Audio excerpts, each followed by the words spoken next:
Despite the best efforts of BMW with the 7 Series, Audi with the A8, and Lexus with the LS, the S-Class remains the king of full-size luxury sedans.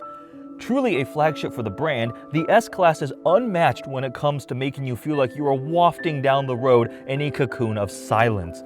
These executive luxury land yachts bring the latest cutting-edge technology that eventually trickles its way down to the rest of the automotive industry, which means some of the newest model year vehicles are only now getting the features that these S-Classes used to offer. The S-Class was the first car to offer radar-based adaptive cruise control, the first car to introduce electronic stability control, arguably the first car to introduce massaging seats. A used previous generation S-Class is a car that makes you look rich and important, even if you can't afford to be rich and important, because oh boy, do they depreciate. Welcome to Exhausted Reviews, enthusiast-focused car reviews. My name is EddieX, and today we are going to be comparing two W222 generation Mercedes S-Classes. This is a 2015 S550, and here we have a 2014 S63 AMG. These are now 10-year-old S-Classes, which means they have depreciated to a mere 25% of their original MSRP. So what is a 10-year-old S-Class like? Does it feel outdated? Is it still luxurious? How does the S550 compare to the S63? We're gonna find out. Let's talk about the powertrain. So the S550 of this generation has a 4.7-liter twin-turbo V8. It makes 449 horsepower and 516 pound-feet of torque. It is mated to a conventional 7-speed automatic transmission, available as rear-wheel drive like this one, or optional 4MATIC. Now, for the S63 AMG, this generation has the legendary 5.5-liter twin-turbo V8, one of my favorite AMG engines. It makes 577 horsepower and 664 pound-feet of torque. These are 4MATIC as standard, so not available as rear-wheel drive, and it's paired to a 7-speed multi-clutch transmission, so a bit more sportier of a transmission compared to the base S550. 0 to 60 for the S550 is 4.8 seconds, which honestly is pretty impressive for a big 5,000-pound luxury sedan. For the S63, 3.8 seconds, which is just utterly ridiculous. Let's talk about the exterior styling. Personally, I've always been a big fan of the design of this generation of S-Class. It just exudes luxury, has the presence, the majesty. Obviously, they are extremely long, over 17 feet. That's what you get in an executive luxury sedan in this segment. We also still have the Mercedes 3-pointed star hood ornament, which is always nice. Now for the S550, this one has the AMG appearance package, which makes a big difference on the styling, especially that lower fascia. If you take a look at a non-AMG one, the lower bumper just looks a little too curvy and soft, so I think that's a pretty important thing appearance-wise for the regular S550. Now for the S63, things are going to be a little bit more aggressive. The lower fascia front bumper here for more cooling. We have the V8 bi-turbo badge on the side, the AMG wheels. Around back you have the quad exhaust tips and the trapezoidal shape, which is typical AMG styling. Something that Mercedes was specifically very proud of for this generation is every single light on the S-Class is full LED, including like the license plate lighting, of course the headlights and taillights, so they really modernized this generation. And even though these are 10 years old, I say they still look pretty nice. You pull up to a nice hotel, a fancy restaurant, the valet will probably park you up front unless a newer S-Class comes, and then maybe that one will take your place, but I still think these are aging quite nicely. All right, let's start off by taking the S550 out. Got to start with here and then move our way up to the S63. Seat controls are on the door right there. Let's go ahead and start up that twin-turbo V8. All right, let's waft away in serene silence. It is always amazing to me when I get into a vehicle like the S-Class, how the outside world just kind of disappears. It is so quiet and isolated. You don't need to raise your voice to have a conversation. When you're on the freeway, you barely hear wind noise, road noise. Honestly, these mask speed so much, you have to really pay attention because you could be doing 70 and you feel like you're doing 45 miles an hour. And the speed can climb, especially when you have a pretty powerful S63. Even this S550 here has more than enough power, and specifically torque is what you want in a vehicle like this. You want it to be smooth and comfortable. And the S550 definitely delivers that. Now this one here has over 70,000 miles on it. If you think about the age of the vehicle, that's actually not a lot. A 10-year-old vehicle with 70,000 miles, only 7,000 miles a year. So in the scheme of things, that's actually not a lot, but this is a very high-end, expensive luxury vehicle, hence the depreciation. But specifically, let's talk about what this generation of S-Class brought. We have the dual 12.3-inch LCD displays. I think this is one of the first vehicles to bring this double digital display where they put the infotainment screen, the center infotainment screen, pretty much merged with the digital cluster in the middle. Now that's kind of spread throughout the automotive industry. I mean, Kia is implementing it. Like, so many automakers have emulated this from the S-Class. And that's what the Mercedes S-Class is always supposed to be. Set the standard, the flagship, and that technology, the feature, design elements, eventually trickles down the Mercedes lineup and really does influence the entire automotive industry. So these double digital displays, they are not touchscreen. They are controlled with your center rotary dial right here, so similar to BMW, iDrive of this era, Audi's MMI. So you have this interface here. By today's standards, it's not high-tech or anything, but I still think it works pretty well. Obviously, you're not going to have like CarPlay and things like that native. I don't think CarPlay was around quite yet during this era. But the other important things are lasting the test of time, and that is the serene quietness, the comfort. We have air suspension, which is designed to just smooth out the bumps on the road. Mercedes, with this generation, seem to have an obsession with calling things magic. So we have magic body control, which was available for the S-Class. I actually haven't seen many that had an option, but essentially it uses like a hydraulic system in the cameras to scan the road ahead and see bumps or potholes and prepare the suspension so it would control the wheel and, again, try to eliminate body motion. The whole goal of this thing is to get rid of the outside world so you don't really feel anything and just kind of floating along. They also had magic vision control. Again, the magic term was a little bit gimmicky here, but magic vision control referred to the fact that your windshield wipers had little nozzles in them so they would disperse fluid to clean your windshield without spraying and having that brief little moment of not being able to see clearly. Again, that's not necessarily something that's like unbelievably groundbreaking, but they termed it magic vision control.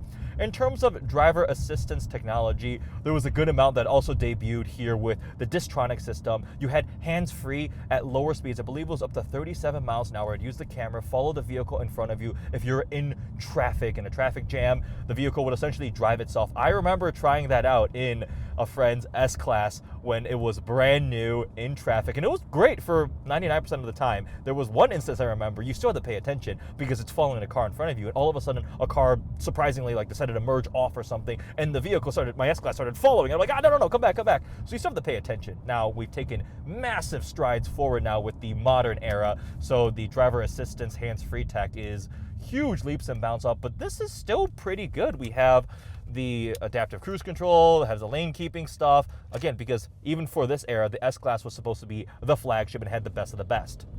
There, let's floor it. Smooth, torquey, just an uninterrupted flow of power.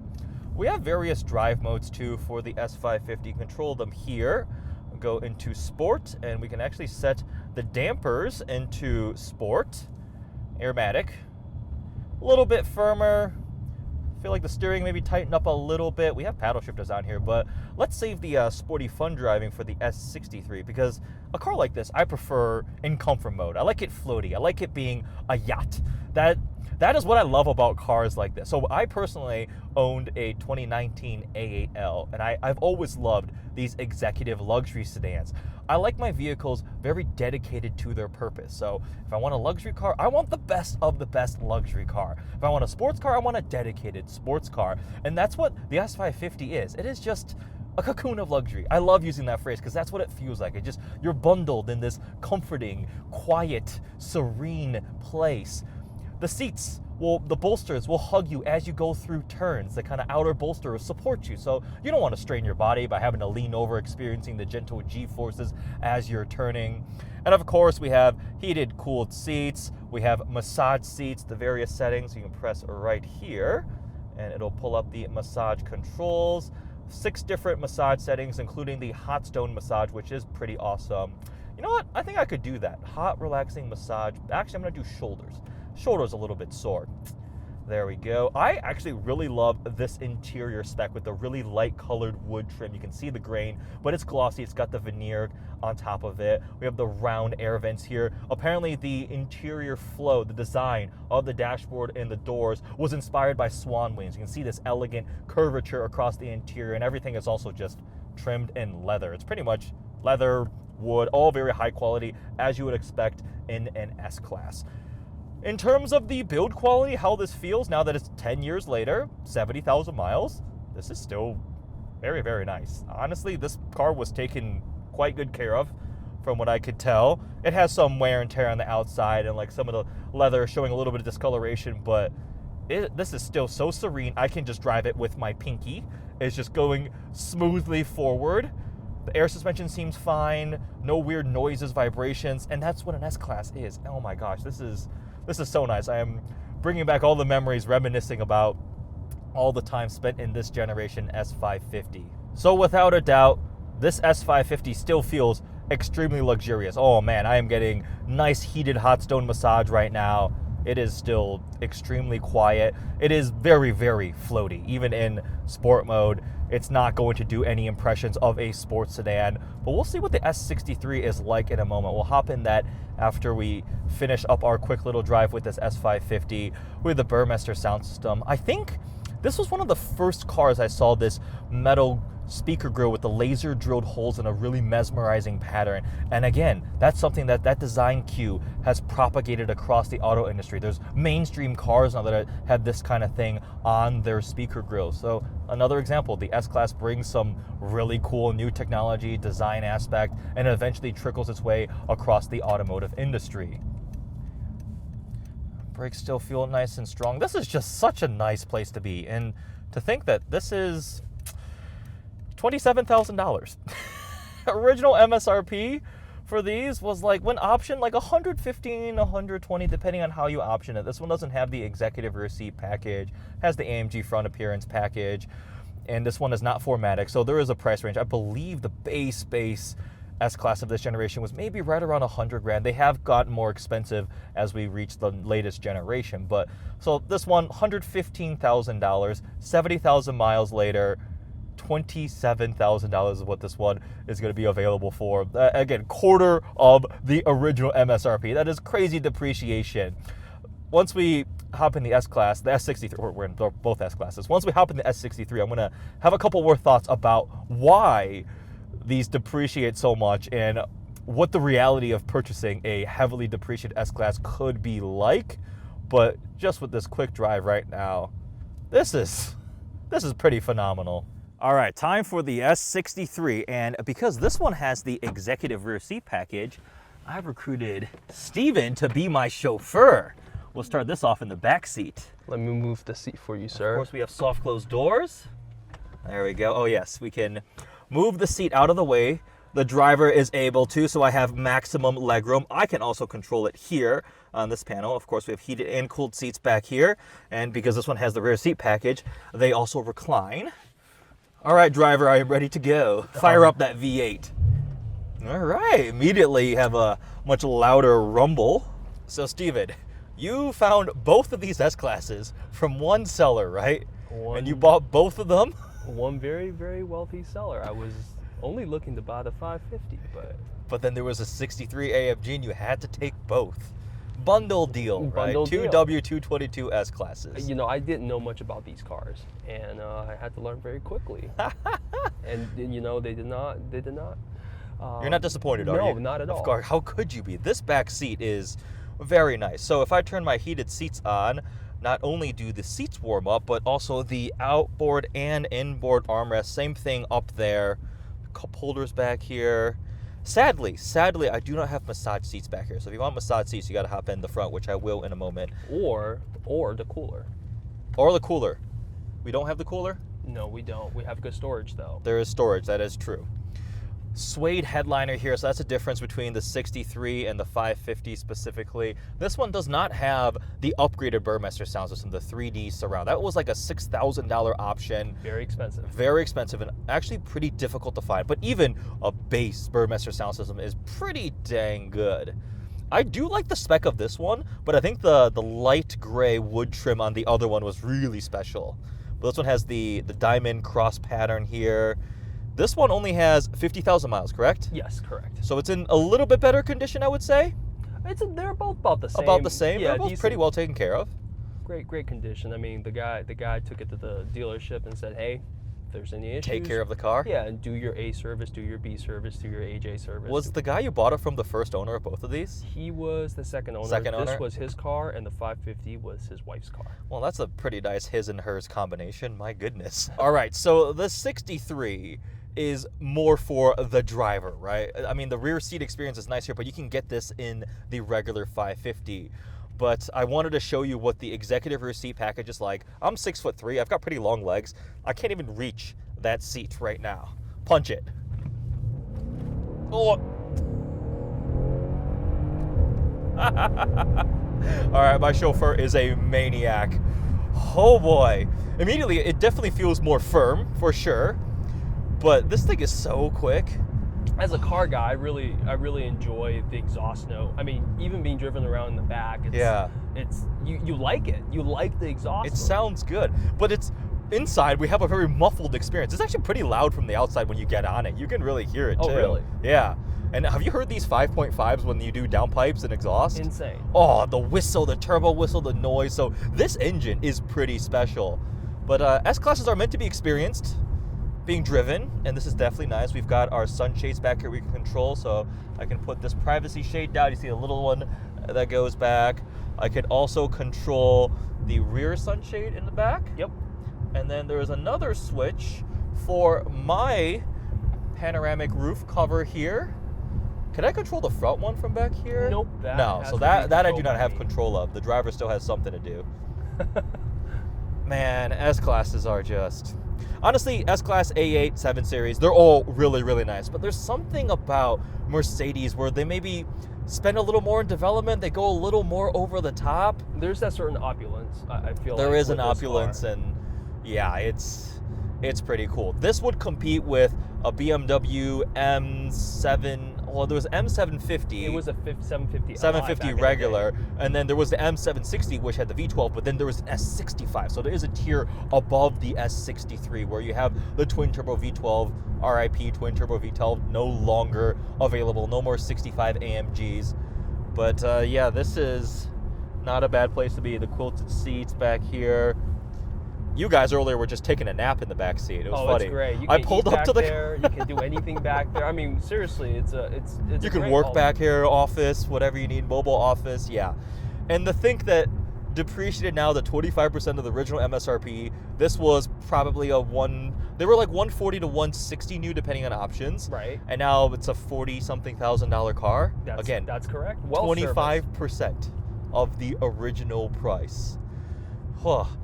Anything wrong with this one? No, not that I know of. It's missing maybe one of the engine covers, which... Yeah, little trim things here and there, a couple little scuffs and things, but that's normal for a vehicle of this era. These cars are pretty reliable if you service them well. That's the thing. I was going to get into that in a moment when I drive it. The servicing costs, the part costs, you're still dealing with a $100,000 plus vehicle price in terms of components, right? I know brakes on these are a little bit scary expensive. You can get carbon ceramics on this. This one doesn't have it. Thank God. Luckily, yeah. Oh my gosh, imagine if they replace carbon ceramics on an S-Class. But thank you for stepping in and chauffeuring me, Steven. This is the backseat experience in the S63. Of course. Now, I want to take it for a drive. Let's hop up. Let's swap places. Sounds good. You can get chauffeured. Oh, I would love that. All right, behind the wheel of the S63. First things first, massage seats, of course. So we're gonna go ahead and, nope, that's the backrest sides. Massage, active workout, that sounds good. And now we're gonna go ahead and toggle the suspension into sport, toggle the drivetrain into sport, and let's punch it.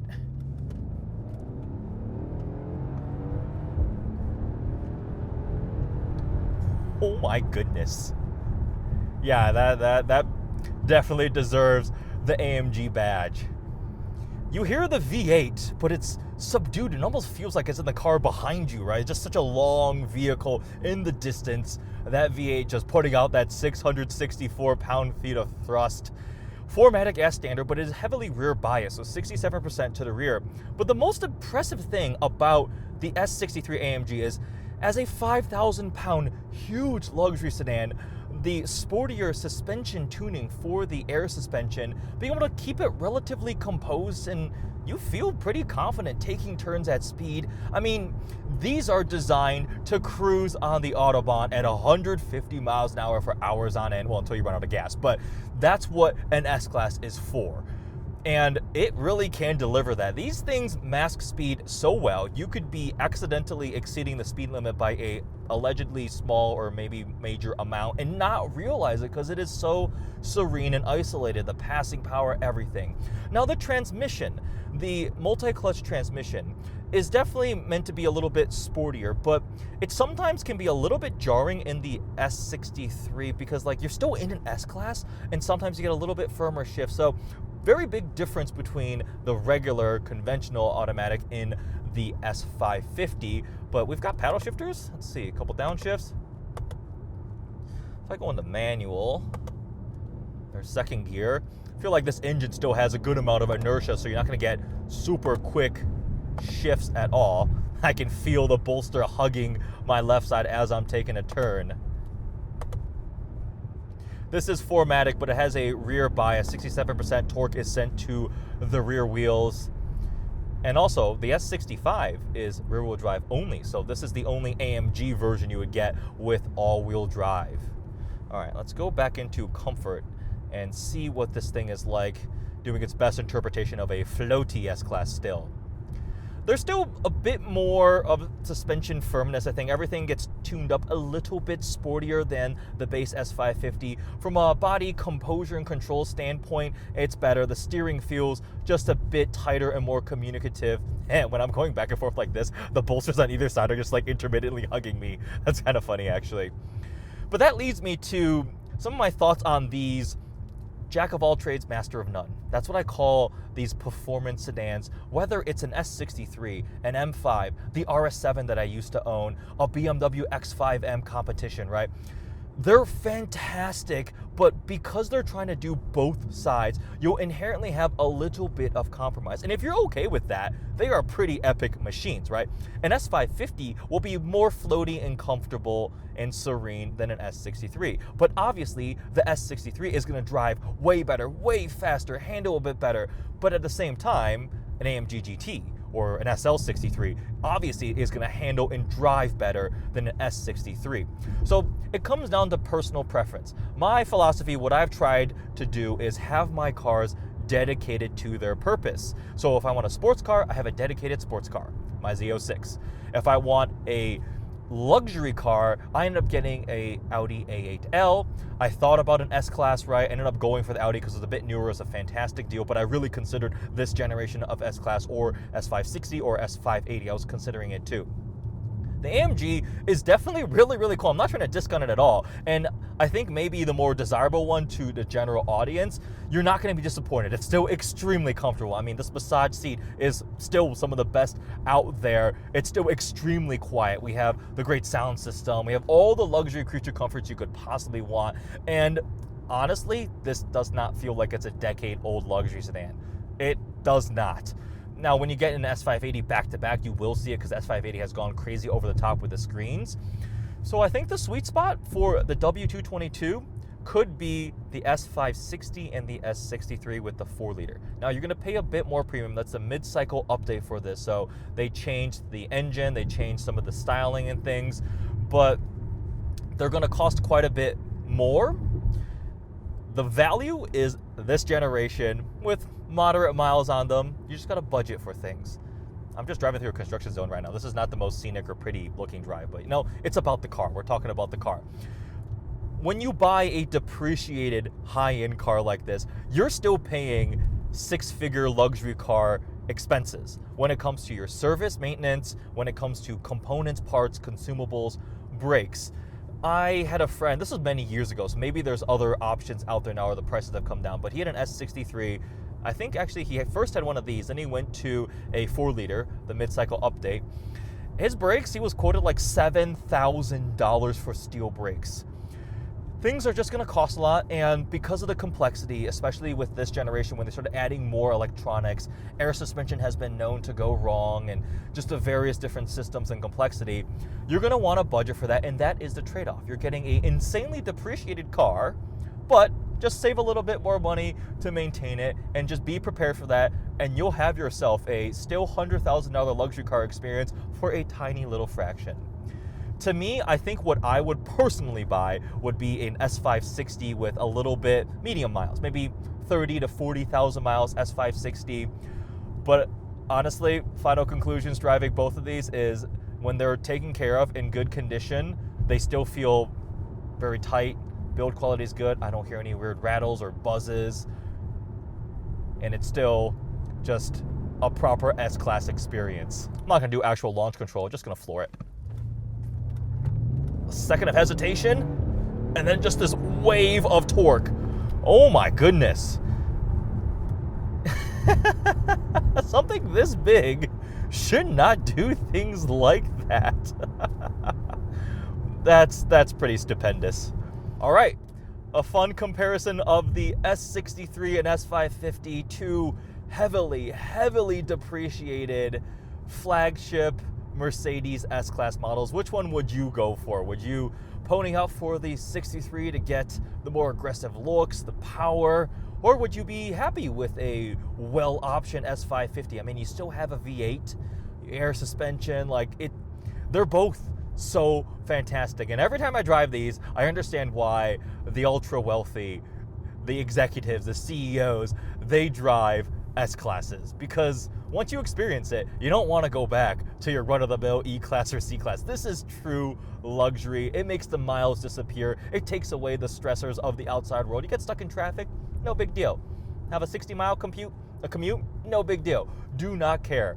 They're just fantastic, and I'm actually really impressed with the condition of these two. This was really cool to get to experience both of them. Special thanks to my friend Steven for making it possible. I think, as with most of the times I drive his cars, they will inevitably be for sale relatively quickly after I drive them. So if you want to purchase this S63 or the S550, make him offer. I'll link his Instagram below in the description. Hope you guys enjoyed this comparison video.